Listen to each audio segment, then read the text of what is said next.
This is the second episode in a series I like to refer to as Cars I've Borrowed from Friends because we are in lockdown 2.0 and I can't get press cars and I want to keep getting that sweet content out there. It's a snappy title, but you know, it's a work in progress. Today we review a 2014 Golf GTD.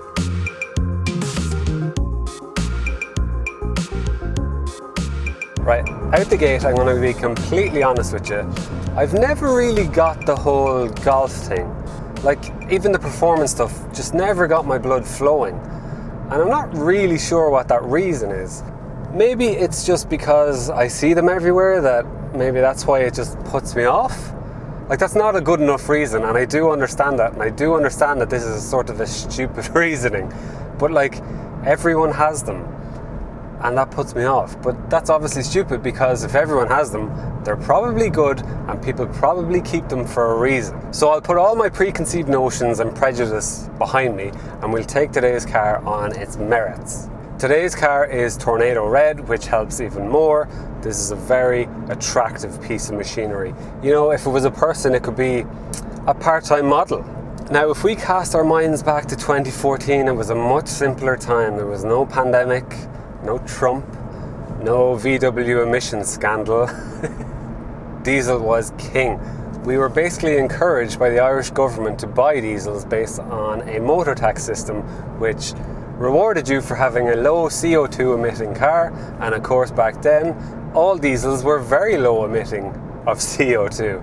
Whether it was real or not is a different story, but the upshot of that was a GTD diesel was a very enticing prospect. Numbers, Anthony, we want numbers. Well, I'll give you numbers. Don't worry your little socks, I'll get numbers to you. The GTD is powered by a 2-litre diesel, unsurprisingly, and you get 184 horsepower, 380 newton meters of torque, and you'll get from 0 to 100 kilometers an hour in about 7.5 seconds. As it's diesel, torque is king, so that 380 newton meters is available between about 1700 and up to kind of 3.5. It really doesn't let off until over 3.5. You really do feel the kick in your back when you're in that perfect rev range band just to use all that diesel torque. It came with a choice of 2 gearboxes at the time, a 7-speed DSG or a 6-speed manual. Today we have the correct option, the 6-speed manual.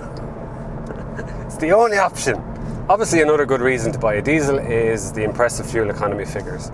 Now, back in 2014, Volkswagen quoted this car as having, I think, 67 miles per gallon, which you obviously have to take with a pinch of salt or a pinch of CO2. Based on the car here today, on the long-term computer, it is saying 51 miles per gallon, which is nothing to be sniffed at.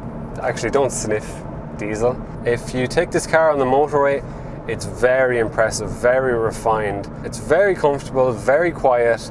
The engine sits at just over 2,000 revs when you're doing 120 kilometers an hour on the motorway. So perfectly suited to that style of driving. Now, I must admit I was surprised with how comfortable this thing is.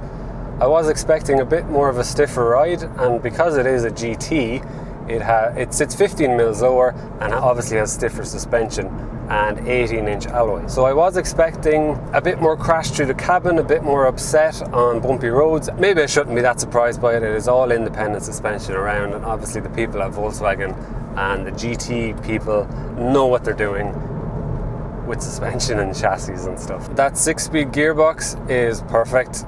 Changes are nice and smooth and crisp.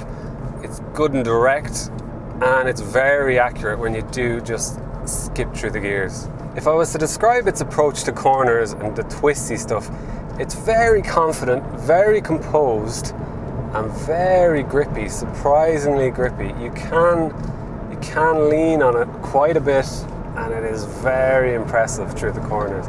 It is fun, but it doesn't have that little dance, maybe. I can never describe that, but like, it doesn't have that little nimbleness maybe that you might get from a Megane RS or a Focus ST.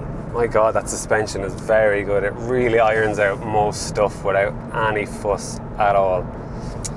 You're good, Volkswagen. It's like you've been doing this for years. Now, even though this car came out in 2014, it actually has driving modes. You have normal, sport, eco and individual. They're all fairly self-explanatory and I won't get into it too much, but if you do go into sport, you do notice the engine a hell of a lot more. It's got a lot more pep, a lot more kick off the line. Also, when you click sport, you get fed some engine noise through the speakers. Just has a grumble, a kind of low guttural grumble. So if you're fooling yourself a bit with fed-in speaker noise on a diesel performance, doesn't upset me too much. Okay, I've just pulled in for a second to fully appreciate the interior on the Golf GTD because it is very impressive. It's just a great place to sit. Everything feels really well built. This car has 54,000 miles on it. No creaks. Now that is low miles for a 2014, but obviously it's approaching 7 years and there aren't really any creaks that I've been able to notice. Everything feels really well built and solid. Everything's still holding up very well. There's no major scratches. The buttons are all perfect. Visually it's very nice, and I've been reliably informed by the owner at night is where it comes alive because things around the door light up, the footwell lights up. All of this obviously looks cool at night too. And the golf ball gear stick, because that's funny because it's a golf and it's a golf ball gear stick. You have your infotainment up here, which is obviously of its time, shall we say. It's old school graphics, but it looks well. It's fairly responsive, and also it's really well kitted out in things like we have adaptive cruise control, dual zone climate control, sports steering wheel with the flat bottom, and it says GTD on the middle here. Seats are visually perfect. Tartan is the right choice for a GTD or a GTI, not leather, and they're very supportive and bolstering. You have the bolstered sides and they're very supportive and hug you in the corners very nicely. Plenty of space in the back. I wouldn't have any issue sitting behind myself. Be fine, and the boot is a decent 380 litres, which will do most what you need. You can pick one up anywhere between 15 and 19,000 euro, whereas if you wanted to get a 2014 GTI, you're talking in the region of 19 to 24, 25,000 euro. And it would be interesting to drive them back to back just to see what the difference is, but we're not going to do that today because I don't have a GTI today. But that is quite a big saving for the package that you are getting with this car. It is very impressive. Obviously the GTD is slightly down in power on the GTI, but I did have a cheeky little Google last night out of curiosity to see what you can get out of these with simple tunes and stuff, because as we all know, small turbos, right for tuning. And it turns out the GTD is no different whatsoever. I checked up a Revo Stage 1 tune, and for £400, I'm not sure if that includes installation, but for £400 you can basically get this from 184 up to 230, maybe 220, 230 brake horsepower and 515 Newton meters of torque for 400 quid, which puts it on par with the GTI in power and miles ahead in torque. I don't know if you'd need it. Maybe just for pure excitement it might be kind of interesting, and out of human curiosity to see what 500 Newton meters of torque is like in a 2-litre diesel. Stage 1 remap and you're talking GTI beating numbers for what, 400 quid when it's maybe 4 or 5 grand less expensive. Tempting. It is that all-round ability that appeals. Like, the owner of this car is into his cars. He annoys me every week about what I have and wants to see them and has a look around, and he knows about this stuff.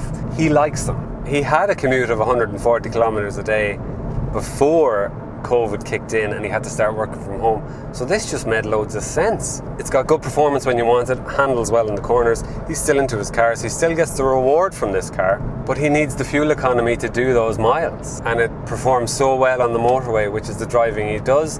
It has adaptive cruise control, which obviously helps comfort even more. I love adaptive cruise control. It's one of the best things on a car, and if you can get it, do. After all that, have I been converted? I think I might have been, yeah. I think I might be converted to the whole golf thing. I can see why lots of people get them. The only thing, is that hint of perfection that is slightly irritating. You know? We like flawed beauty, don't we? We do like flawed beauty. I like flawed beauty. this is just beauty in its approach. There's not a huge amount of flaws, which, I don't know. Life is full of flaws. Okay, well that's another one of these detour reviews. I hope you liked it. If you want to search Cars Ireland for a Golf or anything else, please do click on the link above, have a look around, and we'll see you again next week. I'm off to enjoy this a tiny bit more before I hand it back.